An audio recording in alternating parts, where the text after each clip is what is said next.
இளைஞராக இருக்கட்டும், முத்ரா கடன் திட்டமாக இருக்கட்டும், உங்களுடைய பெருவெளி சாலைகளாக இருக்கட்டும், எங்கேயுமே குறை வைக்கலீங்க ஐயா. 9 ஆண்டுகளாக நேர்மையாக, நாணயமாக, லஞ்ச ஊழல் இல்லாத ஒரு அரசு நம்முடைய அரசு. லஞ்ச ஊழல் செய்ய தெரியாத ஒரு மனிதன் பாரத பிரதமர் நரேந்திர மோடி.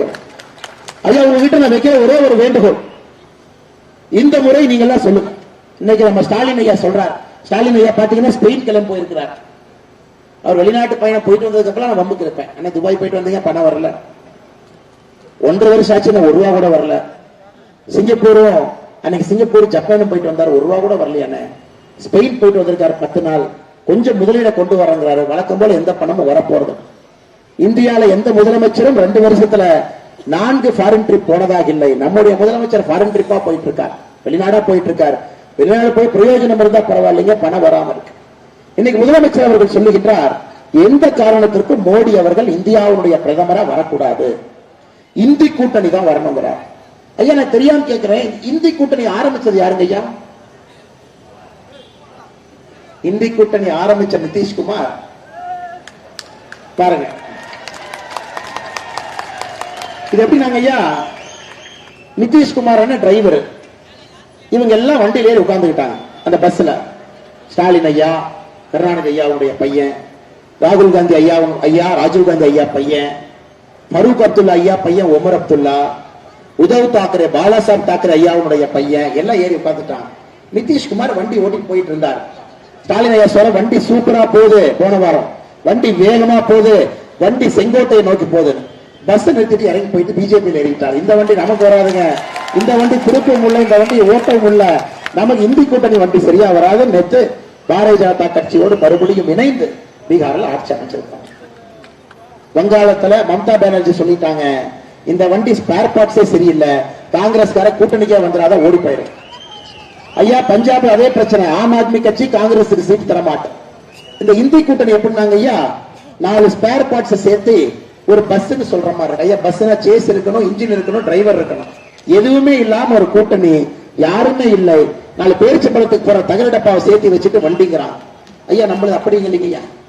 98, 99 இருக்கக்கூடிய தேசிய ஜனநாயக கூட்டணி 9 ஆண்டுகளாக ஆட்சியில் இருக்கின்றோம். 10வது ஆண்டுல ஆட்சியில் இருந்து கொண்டிருக்கின்றோம். ஒரு குண்டூசி திருடி விட்டார் என்று மோடியின் மீது குற்றச்சாட்டு வைக்க முடியாதுங்க ஐயா. அப்படிப்பட்ட அற்புதமான ஆட்சி ஒரு பக்கம் நின்றுட்டு இருக்கா. யார் பையன்? பொன்முடி அண்ணனுக்கு என்ன ஆச்சுங்க? நேத்த பொன்முடி அண்ணன் தொகுதி திருக்கோவிலூர் போயிட்டு வந்தாங்க ஐயா. ஒரு 25,000 பேர் வந்துட்டாங்க.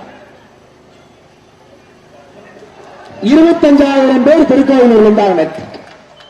நான் சொன்னேன், அண்ணே நீங்க இத்தனை பேர் வந்திருக்கிறீங்க, நான் பொன்முடி அண்ணனை பத்தி குற்றவாளி ஊழல்வாதி பேசினேன், தீர்ப்பு ஜட்ஜி தாங்க கொடுத்தாரு, எனக்கு அதுக்கு சம்பந்தம் இல்லை, ஏதோ நான் தீர்ப்பு கொடுத்த மாதிரி இத்தனை பேர் வந்திருக்கிறேன். ஐயா, இன்னைக்கு ஊழல்வாதிகளே தமிழகத்தில் இடம் கொடுக்க கூடாதுங்க ஐயா. ஏன் மக்கள் இன்னும் ஏழைகளாக இருக்கின்றார்கள்? நம்முடைய பொருளாதாரம் ஏன் உயராமல் இருக்கிறது? இன்னும் ஏன் கஷ்டப்பட்டுக் கொண்டிருக்கின்றோம் என்றால், ஒரு குரூப் கோபாலபுரத்தில் ஆரம்பித்து விழுப்புரம், பொன்முடி, அந்தந்த ஊர்ல ஒரு சிற்றரசர் நம்முடைய வரி பணத்தை சாப்பிட்டுக் கொண்டிருக்கின்றார். இன்னைக்கு நீங்க பாருங்க, பொன்முடி இதற்கு முன்பு அமைச்சர், பையன் கௌதம் சிகாமணி உங்க தொகுதி எம்பி. அப்படி எட்டி குச்சி அந்த பக்கம் போனீங்கன்னா, எட்டி குச்சி அந்த பக்கம் போனீங்கன்னா துரைமுருகன் மந்திரி, அவரு பையன் வெள்ளூர் எம்பி.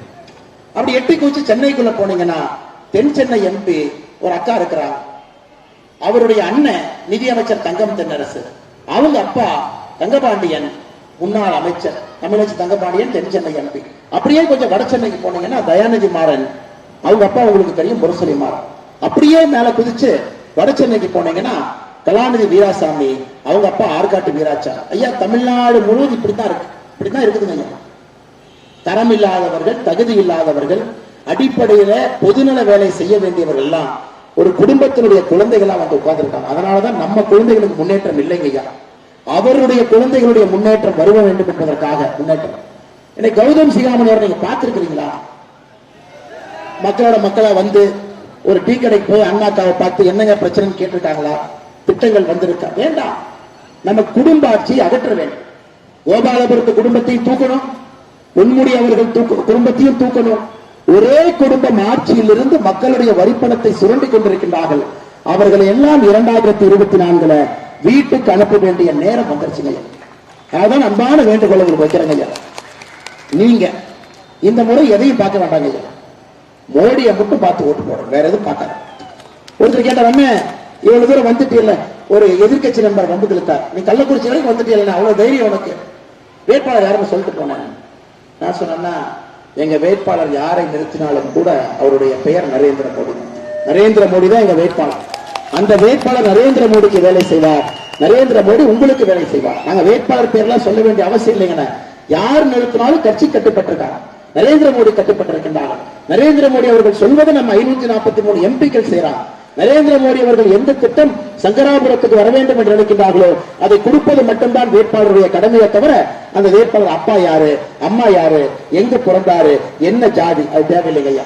நமக்கு இன்னைக்கு யார் நின்றாலும் கூட நரேந்திர மோடி அவருடைய கரத்தை வலுப்படுத்துறீங்க. இந்தியாவுக்கு பிரதம மந்திரி வேட்பாளர் இல்லைங்க ஐயா. இந்த கட்சி கூட்டணியில யாரும் இல்ல.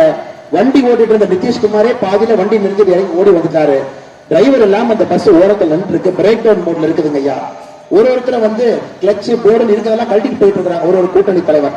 அதனால அன்பான வேண்டுகோள், இந்த முறை உங்களுடைய வாக்கு பாரத பிரதமர் நரேந்திர மோடி அவர்களுக்கு இருக்க வேண்டும். அவருடைய களத்தை வலுப்படுத்துவதற்காக இருக்க வேண்டும், ஒரு வளர்ச்சி அடைந்த பாரதத்தை உருவாக்குவதற்காக இருக்க வேண்டும் என்கின்ற அன்பான வேண்டுகோளை வைத்து இந்த அற்புதமான யாத்திரை வெயில பொருட்படுத்தாம, எதையும் பொருட்படுத்தாம, ஆரம்பத்திலிருந்து கடைசி வரை எங்களோடு வந்திருக்கக்கூடிய அன்பு சொந்தங்கள், சகோதர சகோதரிகள், பெரியவர்கள், தாய்மார்கள் எல்லோருக்கும் இந்த நேரத்தில் நன்றி கலந்த வாழ்த்துக்களை, வணக்கங்களை தெரிவித்து இந்த யாத்திரை மிகச் சிறப்பாக நடந்து கொண்டிருக்கிறது. அதற்கு காரணம் நம்முடைய இந்த மாவட்டத்தினுடைய மொத்த குழுவும் அவருடைய தலைவராக இருந்து அற்புதமாக ஒருங்கிணைத்த அண்ணன் அருள் அவர்களுக்கு என்னுடைய வாழ்த்துக்களை, வணக்கங்களை தெரிவித்து இந்த மாவட்டத்தினுடைய பார்வையாளராக இருக்கக்கூடிய அன்பு தம்பி ராஜ்குமார் அவர்களுக்கு என்னுடைய வணக்கத்தை தெரிவித்து, நம்முடைய மாநிலத்தினுடைய பொதுச் செயலாளர், பெருங்கோட்டத்தினுடைய பொறுப்பாளர், கட்சி வளர்ச்சிக்காக மிக கடுமையாக பாடுபடக்கூடிய அக்கா கார்த்திகேயன் அவர்களுக்கு என்னுடைய நன்றிகளை, வாழ்த்துக்களை தெரிவித்து, மாநில துணைத் தலைவர், மூத்த தலைவர், முன்னாள் சட்டப்பேரவை உறுப்பினர், கட்சி வளர்ச்சிக்காக பாடுபட்டு கொண்டிருக்கூடிய அண்ணன் ஏஜி சம்பத் அவர்களுக்கு என்னுடைய நன்றிகளை தெரிவித்து, முன்னாள் மாவட்ட தலைவராக இருந்து கட்சியினுடைய வளர்ச்சிக்கு அரும்பாடுபட்டுக் கொண்டிருக்கக்கூடிய அண்ணன் பாலசுந்தரம் அவர்களுக்கு என்னுடைய நன்றி கலந்த வாழ்த்துக்களை, வணக்கங்களை தெரிவித்து, நம்முடைய முக்கியமான தலைவர்கள் மேடையின் மீது இருக்கின்றார்கள், அவருடைய பெயரை சொல்ல வேண்டும் என்பது என்னுடைய ஆசை. நம்முடைய சிறப்பு வாழ்த்துக்களை, வணக்கங்களையும் தெரிவித்து, நம்முடைய மாவட்டத்தினுடைய மூத்த தலைவர்கள் மேல் நின்று கொண்டிருக்கின்றார்கள். பிரகாசம் அவர்கள், குமரவேல் அவர்கள், செல்வ கணபதி அவர்கள், மலையம்மாள் அவர்கள், காந்திமதி அவர்கள், ஈஸ்வரன் அவர்கள், மோகன் அவர்கள், சத்யசுந்தர் அவர்கள், மதியலான் அவர்கள், அங்கமுத்து அவர்கள், கோபிமுத்து அவர்கள்